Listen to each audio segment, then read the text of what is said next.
Hello and welcome to the Loop Marketing Podcast. I'm your host, Elise Stieferman, Director of Marketing at Coegi. Let's get started. All right, so today we are talking about women in the workplace. And I've got two of my favorite ladies here. Got Hannah, who's our operations manager, and Shauna, who's our VP of account strategy. So thanks for joining me today. Hello. So thinking about women in the workplace, especially in terms of media agencies or creative agencies, I know that a lot of people still think of it as being a man's world, back to the Mad Men era and all of that. So as we're thinking about the modern agency and, thinking about your experience at Coegi, what are some challenges that you've experienced over the years in terms of being a female identifying employee or a female employee in the workplace? And in particular, thinking about the agency world, have there been any experiences that you found to be particularly challenging as a female? So, Shauna, do you want to kick us off? Yeah. So I would say it definitely does still feel like a man's world agency overall. I think Coegi, we're incredibly lucky to have, a very female-friendly agency. But, there have been experiences, like from an account management or client service standpoint, oftentimes it's dominated or, primarily women until you hit about that director level, leadership level. And then it's slowly, the table starts to turn and it becomes more male dominant, male focused, and a little bit more competitive in that. And I think I've seen that across my career. So it's refreshing, I think, to be at an agency now where, you look at the leadership team and 3 of the 5 are female. You look at our directors across all of our departments, they're female. Hannah's team with ops, they're female. It's almost unheard of, which is sad to say in this day and age. But And going back to when you go to a higher level and you start seeing less females at those positions, I had read a stat that was, for every 100 men that are promoted into those positions, 86 women are promoted. So for every 100, it's 86. And so it is refreshing to be at a company where it's quite, it's almost even. Something I've thought about too, and it doesn't matter what industry this is, but I think women are always taught from a young age humility, which is important to have as a leader, but not exactly helpful if you're made to be taught, hey, don't brag about yourself. You have to stay humble. You can't, and when you're trying to make a name for yourself, especially as a marketer and an advertiser, that's not exactly always helpful advice either. So it's also trying to navigate that as a woman entering the workforce for the first time. Specific to our industry, advertising and agency life, it's not the most flexible. Media is not the most flexible. And women who are at an age where they want to start having kids and have a family, they need companies that support that flexibility for them so that they feel supported. And it feels like it's almost, from that work-life balance or family-first mentality, I've definitely had the experience in my career of almost feeling apologetic for being a mother first, whereas I see some of my male colleagues being commended for being family first, right? And those are the things we need to be able to shift that perspective and that expectation. That work-life balance is key across the board. If family first dynamic and agency is okay, whether you're male, female, whether your family, children, a partner, or your pets, right? Whatever it may be, right? We're all unique in our experiences and our definitions. But, I think one of the things, Hannah, you were saying about just kind of male-dominated, I think also is that, I've found when I've been in a meeting, and somebody will say, hey, well, you don't need to be emotional about this. I'm not being emotional. I'm being passionate. I'm being authoritative. I'm not being emotional. Whereas I've seen in the same experience on the flip side, men again tend to get a little bit of leeway in that situation, right? They're taking, the authority that they need to. They're leading, right? It's the same. The output's the same. It's just where it's coming from. Yeah, I think that goes back to thinking about the traditional archetypes of a male versus a female. And I think in 2022 and beyond, those are starting to shift shape quite a bit more than what you think about, back to our parents' time or their parents' time. But I think it still is pretty true to say that women feel like they are having to juggle a lot of things, especially when they do have a family. And that can oftentimes lead to a lot of stress, a lot of burnout, and especially guilt as well when you're thinking about putting your job before your family. And it's just a self-perception usually. But what are some ways that women who are career-minded can work to prevent that burnout and stress, and also help ground themselves to be okay with being both a professional and a mom? Shauna, would you kick us off on that? Sure. I would say setting clear expectations, not only for yourself, but, for your peers, and also paying attention to the culture of where you're going. When I first started interviewing with Coegi, and asking a little bit about culture, I was listening for things like, work-life balance, or, listening for things like, even in benefits, what do the benefits look like? Like, that tells you a lot about the type of support and the perspective that you see within that agency.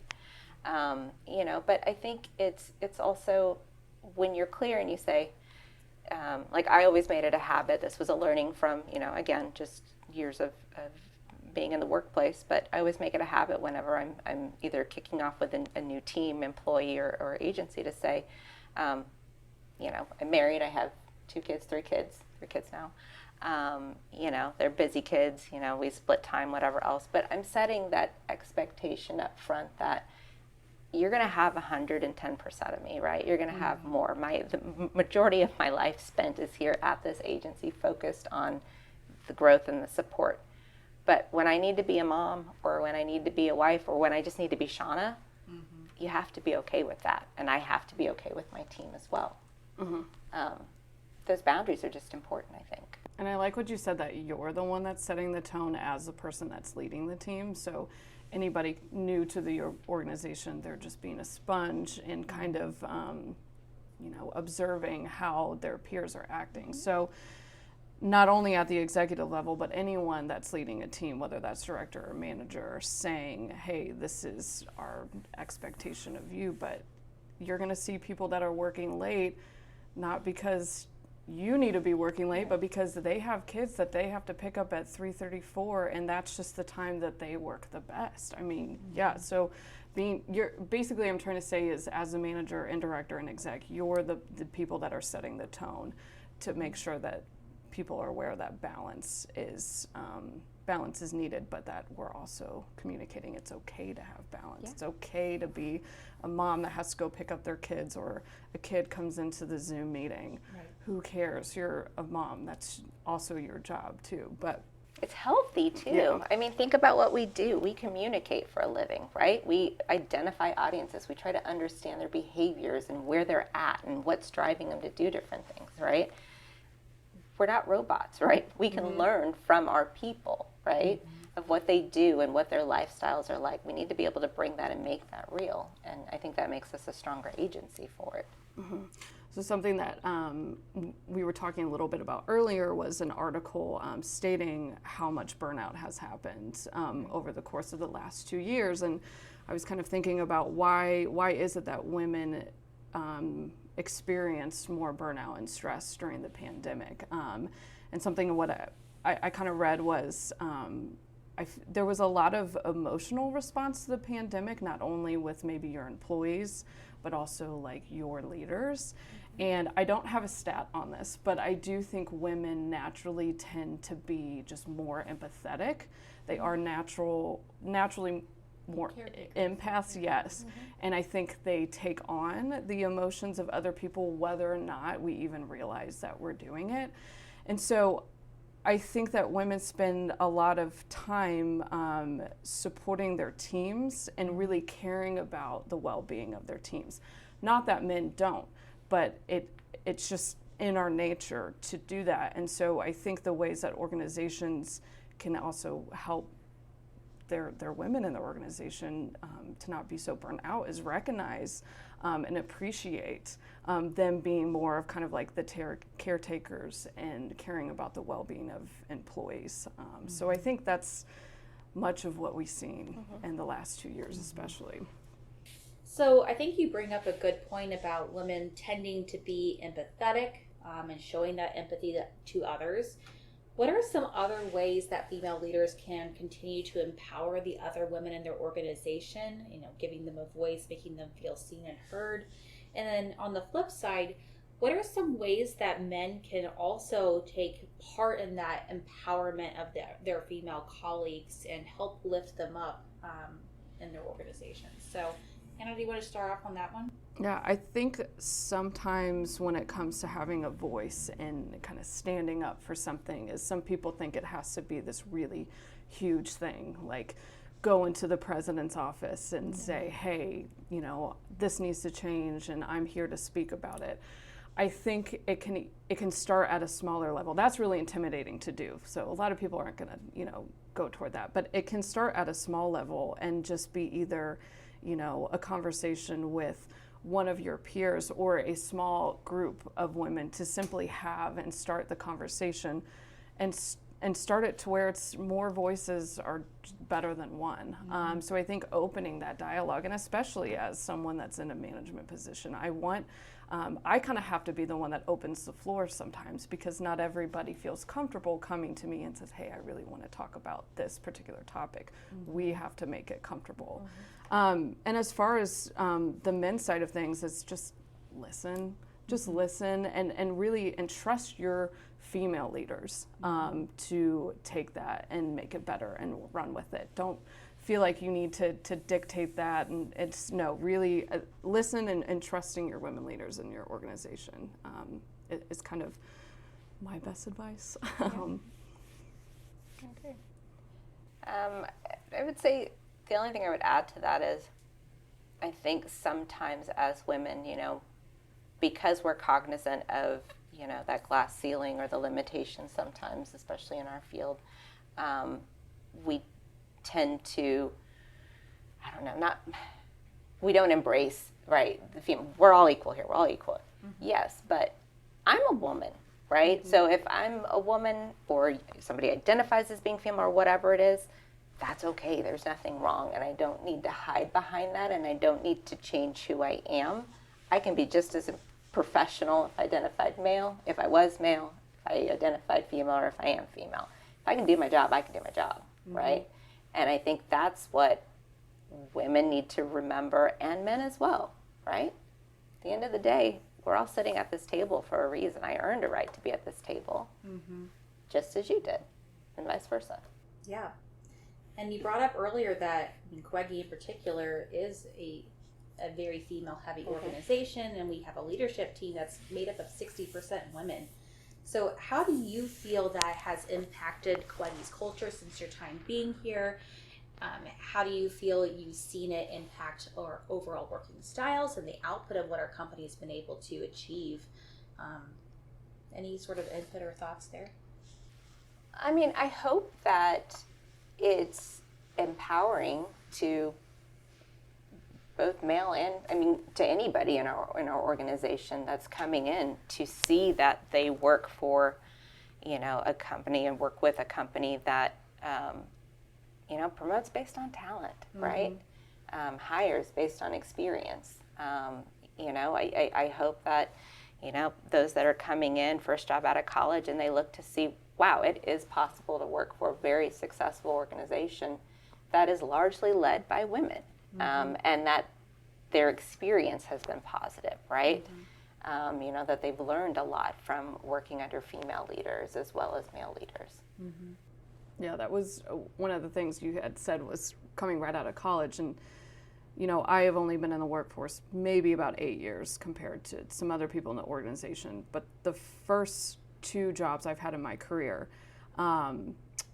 over 50% of the exec staff were female at my first job and at Coegi. And it was one of those things that I didn't even think about, could I ever be like the CFO? I've had CFOs that were female, and it was one of those things, and I'm like, oh, well, if they can do it, I can do it, like, and it just didn't even cross my mind anymore that I'm like, oh, I can't do that because I'm not female. I'm seeing it firsthand that it's absolutely possible. And a lot of people come to Coegi from a business school at a university. I went to a business school and university, and I remember seeing, over 50% male students in those classes, and we were all going after the same internships. And I remember feeling really discouraged that, like, am I going to get the same opportunities because, they appear to be a lot more confident when they're talking about accounting versus me. And luckily, I think I entered the workforce at a time with our generation where that had already started to shift. So it's been really awesome to see in both jobs I've held. It's been the same status or ratio of male to female and the exec level staff. Yeah, which is nice because then you come into it with almost like an expectation instead of an exception, right? Whereas unfortunately, with mine, it was the opposite. I mean, I recall coming in and you get introduced or you're in a new business pitch and they've got all their senior level and I'm just sitting here looking around at a table full of 50 plus male, right? And then I'm here, 20-something-year-old girl, and there might be one or two others, and it's intimidating, right? And it wasn't necessarily the most encouraging or nurturing of situations. So, I definitely hope that your experience becomes more the norm, and that we do have generations to come, both male and female, who don't think about it anymore. Eventually. And representation is critical, and being able to see yourself in those roles, but going beyond just male versus female, thinking about just true diversity in an organization. I know that's something that Coegi prioritizes: diversity in background, diversity in race, diversity in perspective, etc. But we also know that women of color in particular are only 4% of C-suite leaders, according to what McKinsey's Women in the Workplace report stated. So, Shauna, I'd love your perspective on the changes that organizations should be making to better improve that diversity in their leadership team and be more of a representation of the nation that we're living in. Yeah, it's an unfortunate statistic that hopefully we see going the other direction and soon. But I wish I had an eloquent way to say, and it's kind of hard not to, but I think it just comes down to you hire the right people, right? Like, you have to get rid of the preconceived notions. I think especially, agency world can be rather incestuous or, like that, what is it, the nepotism, right? So we tend to look within our existing networks and our existing, old school Rolodex, I don't know what you call it now, contact list. And that's really narrowing. So look for global experience, right? Look for unique experience, right? I love a generalist, a generalist is probably one of my favorite, types of strategists, right? Because they've dabbled in everything. And I think when you start looking outside of a very niche, check the box kind of a candidate, and you really start looking for experience, that's where you're going to find your diversity, right? Because you're just going to see it across the board. And that's age, that's race, that's, gender, that's experience. It's across the board. You just have to think outside the box, And I think it's important to have diversity in the people that are doing the hiring and looking to bring that perspective. So it's kind of like you have to be that as you're going out and looking at it, to say we're not just hiring to check a box. We actually show that we are diverse and want different backgrounds at the company. I love blind, like reviewing resumes blind, right? Where even if you don't have the name, but you're just looking at just experience, right? No image, none of that. Because I think that's really telling, and I wish I could reference this study, but they did go through where they just gave a candidate, outline of resumes that were blind versus those where there was a profile image and name and whatnot. And the candidate selection, sadly, is what you would expect, right? But I think that's the way we need to look at it, right? It's really who makes the most sense for our organization. So then, thinking about ways to improve organizations' representation and empowering women in particular, what are some policies that you've seen put in place here at Coegi, or have seen it in other organizations that have done a really successful job of making women feel comfortable, and in particular looking at their different stages of life, whether it's adopting or having a child, or it's whatever life stage that is. What are some different things we should be considering? I think going back to the flexibility, that women should never feel penalized or hesitant to get married, to have kids, to get a pet, whatever it is. So having support in place, and that could mean, your benefits package. It's not always about like maternity, having a great maternity plan is awesome, because then, women do feel like, okay, I still have the support while making this huge life change. But even after, you have the child, what does that mean then too? It's, again, women should not feel penalized because they have to go pick up their kid.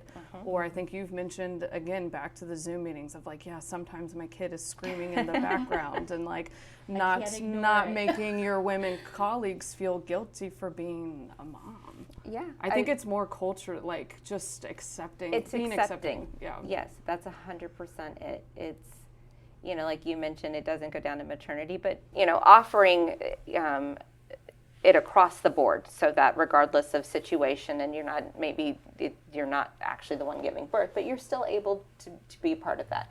Having a mother's room is huge. It's huge, right? Even if you're not even actually pumping, you just need like a minute. Yes, it's huge. Flexibility. I think one of the things one of my favorite pictures is Ryan, our VP of Marketing and Innovation. We were on a leadership call. We all had a kid and a dog in the frame, and he took a screenshot of it because he was like, this is the new norm, right? This is the reality. One kid was sick, the other one just hadn't gone. I mean, we all had this. And I think when you have an organization that is supportive of life happens, right? That's where, you really start to see the change, right? You see the diversity that's there, and it starts to manifest in more ways than one, not just, more women or, diversity in age and whatnot. It's it's acceptance in general. So I think you nailed it. I was listening to a podcast of an Olympic athlete, and she was sponsored by Nike. And she caught a lot of flack because she decided she wanted to have kids and was pregnant, and she could kind of see the shift in, the sponsorship of her, that they're like, are you even going to be able to compete as well? And guess what? I think she won like a gold medal, like after she even had the kid. But they had asked her kind of a similar question of like, what can organizations do better? Even if she said it was like practical things. So like when she had to travel for a meet, she had a 1-year-old, and they still gave her a roommate or forced her to have a roommate. And she's like, okay, that's fine, but I have a child that's, almost 1 year old. Is that roommate gonna enjoy me having to, take care of this kid? And having facilities for her to feed and pump, and just, there was another one that made sense. But it's even just practical things of most people don't thinking. even think about. And it's even going beyond just, I think naturally we think of, when you're getting married or when you're having kids and whatnot, but you're getting older, right? You've got parents to care for, or you're going through life changes yourself, being a woman is hard. It is hard, right? And so being able to have that dialogue, right, with your leadership team, with your direct manager, with your team as well, just to be practical, I think is really important. Well, I want to thank you both for being great role models for Coegi and for having this important conversation and spending time with us today. Absolutely. Appreciate it. Thank you. Thank you for listening. Coegi is an industry-leading performance marketing agency based in the Midwest. We've learned a lot since our founding in 2014 and started the Loop Marketing Podcast to share some of our hot takes on marketing trends we're following, best practices we discovered, and actionable tips for improving your digital strategy. We'll see you next time.